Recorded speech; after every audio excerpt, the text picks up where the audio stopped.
สวัสดีทุกคนเนาะจักโมงแล้ววะโอ้4 โมงเช้าต้องบอกก่อนเนาะที่ตอนนี้ตื่นเช้าบ่แม่นย้อนหยังดอกไปกวดโควิดบ้านเท่านี้แดงมันก็เลยเป็นจุดเสี่ยงนี่ก็เลยต้องได้รีบไปกวดก็เลยต้องได้ตื่นเช้ามานี่เดี๋ยวจะอัปเดตอีกทีหนึ่งว่ารอดบ่นี่ภาวนาสุดขีดว่าบ่ให้เป็นเดี๋ยวเรื่องนี้ไปเดี๋ยวที่จะอัปเดตให้เบิ่งเนาะตอนนี้ขอไปล้างหน้าอาบน้ำอิหยังก่อนสะลึมสะลือเลยมื้อนี้นะ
my god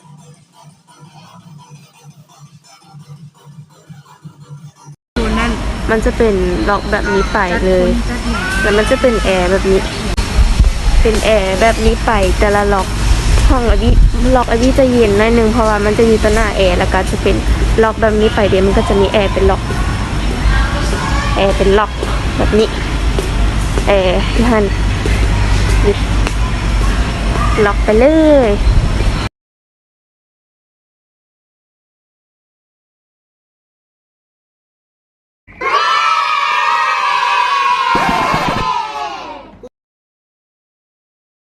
เย้ทุกคนตอนนี้อันนี้กับกักโตวอยู่สู่ร้านสร้างเป็นเวลา14 มื้อเป็นที่เรียบร้อยแล้วอันนี้ได้กลับมาบ้านแล้วเย้นี่ได้กลับมาบ้านแล้วอยู่บ้านของแอนโทนีเองต้องได้กักเพิ่มอีก7 มื้อซึ่งมื้อนี้อาจจะ2-3 มื้อแล้วมื้อนี้แอนโทนีก็จะเล่าประสบการณ์อยู่นั่นและวิเคราะห์ตามที่แอนโทนีไปกักโตวมานี่ได้ไปกักโตวอยู่ที่ศูนย์ร้านสร้างต้องบอกก่อนปาแอนโทนีไปกวด3 เทื่อแรกบ่เจอเทื่อ2บ่เจอเทื่อ3เจอที่คอบอกก่อนว่าการไปกักโตวนี่มันบ่แม่นเรื่องความที่เฮาบ่เคยไปกักโตวมาก่อนบ่เคยกักโตวอยู่ศูนย์มาก่อนอะว่าง่ายๆเฮาบ่ฮู้ว่าเฮาเตรียมหยังไปแหน่อีหยังที่เฮารู้สึกว่าเฮาจับหยังไปได้เฮาจับไปเลยมื้อนั้นแอนโทนีจับฐานจับหยังไปท่านทั้งๆที่บ่ได้ใส่ด้วยซ้ำใครที่สิไปกักโตวสิ่งที่ควรเตรียม1พัดลม2เสื้อผ้า3เครื่องใช้ยาถูเขี้ยวแปรงถูเขี้ยวยาสระผม4เจลแอลกอฮอล์5สเปรย์แอลกอฮอล์บ่ได้มีหยังหลายตอนนั้นเรื่องนี้ไปหลายโพดความฟ้าวลืมหยังบ่ลืมครีมทาหน้าได้อยู่นั่น14 มื้อหน้าเดี๋ยวนี้เป็นสิวเลยเนี่ยการไปกักโตวอยู่ศูนย์ร้านสร้างนี่มีข้อดีและข้อเสียอันที่นี้บ่ฮู้ว่าศูนย์อื่นเป็นบ่แต่ขอเล่าข้อดีก่อนข้อดีว่าสะอาดที่สะอาดบ่อนอนห้องน้ำสะอาดแล้วแต่ละล็อกหนึงอะมันจะมีอยู่3เตียงซึ่งนอนได้3คนอันนี้มาคนเดียวแรกๆเท่านี้ไปอะแอนโทนีนอนกับแม่คนหนึงกับลูกที่แบบยังบ่หย่าดมจื้อบ่ได้อะฮู้แต่เป็นแม่กับลูกที่ยังน้อยๆอะ2นี่คือสิ่งที่มีอยู่ในแต่ละอันล็อกได้หมดเขาก็สิไปเติมนี่คือข้อดี3คืออันนี้บอกก่อนว่าการที่แอนโทนีเว้าหยังลงไปแล้วบ่ถูกหยังอะขออภัยนะเพราะว่าเวลาแอนโทนีเว้าแอนโทนีจะบ่เขียนสคริปต์ไว้เลยคือเว้าหยังเว้าไปเรื่อยใส่หน้ากากให้นำใครที่บ่ได้เอาหน้ากากมาก็แจ้งประมาณนี้คือข้อเสียนี่ที่บอกข้อเสียคือแอนโทนีจำก็ข้อดีอีก ข้อเสียข้อแรกเด็กน้อยใครที่มีเด็กน้อยแบบประมาณ 3-4 ปีหรือว่าหากเกิดโอ้ตอนกลางคืนบอกเลยมึงนอนบ่หลับแน่นอนปวดหัวตายเลยคือเข้าใจบ่คือเสียงเด็กน้อยมันห้องคนนึงมันห้องอ่ะมันยังดังไปทั่วศูนย์แล้วพอศูนย์มันแบบมันก้องอยู่แล้วคนนึงให้คนที่2ให้คนที่3ให้คนที่4ให้นอนบ่หลับ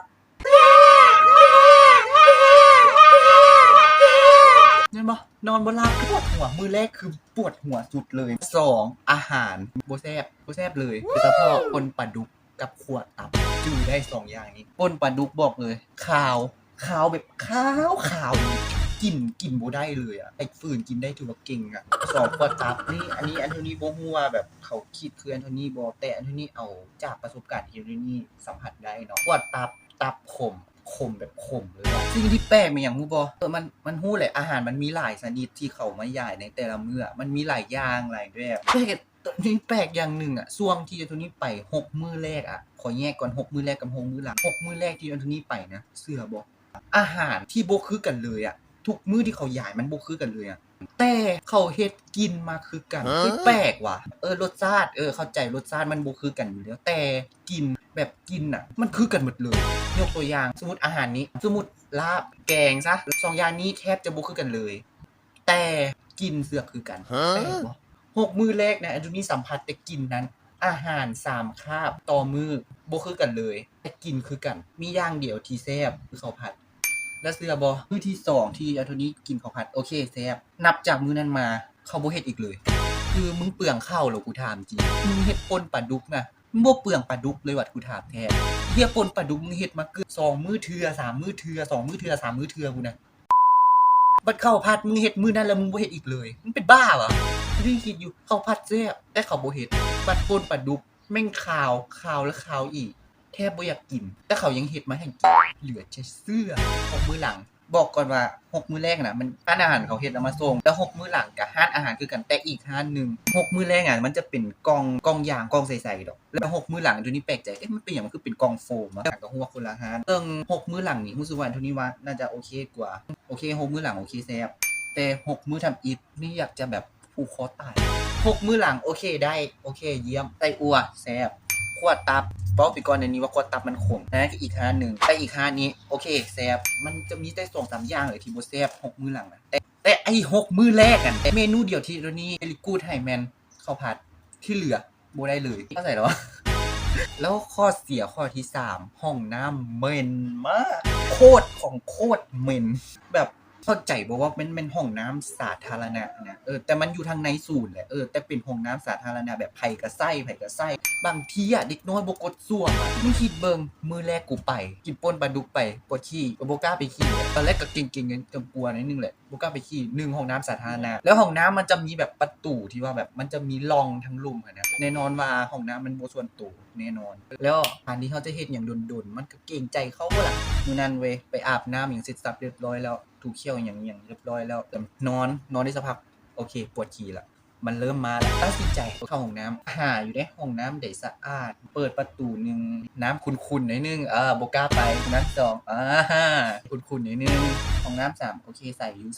อยู่แต่แบบมันจะมีความเหลื่อมนิดนึงเปิดประตูที่4ถือเป็นประตูที่ปริศนาสุดเพราะ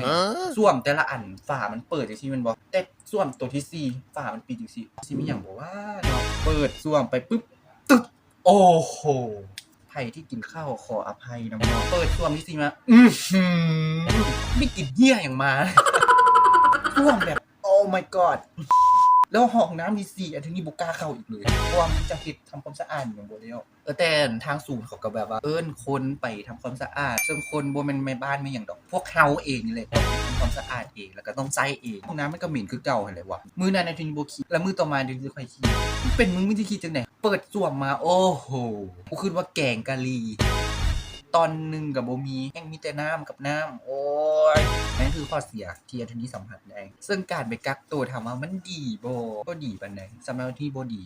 ดีเลยปกตินี่เวลาที่นี่อยู่บ้านที่จังได๋อาบน้ำมากลับเข้าห้องปึ๊บแล้วที่บ่ใส่เสื้อผ้าแต่อยู่ศูนย์เปลี่ยนใหม่อาบน้ำปึ๊บใส่เสื้อผ้าในห้องน้ำเลยแล้วค่อยออกมามันจะมีทั้งห้องอาบน้ำแล้วก็ห้องส้วม ซึ่งห้องน้ำของแอนโทนีในบ้านเนี่ยจะเป็นห้องส้วมกับห้องอาบน้ำติดกันเลยหมายความว่ามันอยู่น้ำกันเลยแต่ในทางศูนย์เขาจะแบบส้วมกับห้องน้ำบางที่อันนี้แบบปวดขี้ในวันอาทิตย์ดูนี่ถูเขี้ยวเนี่ยมันแบบก็ประมาณนี้แล้วคลิปหน้าอาจจะได้เอาเหตุการณ์อันนี้ทีนี้เราคร่าวๆซื่อๆแบบเราประสบการณ์ซื่อแต่คลิปหน้าอาจจะเราเหตุการณ์ที่มากก็อย่าลืมกดไลค์กดแชร์กด Subscribe กันเดี๋ยวทีนี้นะเจอกันใหม่คลิปหน้าอันนี้อาจจะเล่าบ่ละเอียดเพราะว่าทีนี้อาจจะลืมบางอย่างไปบาย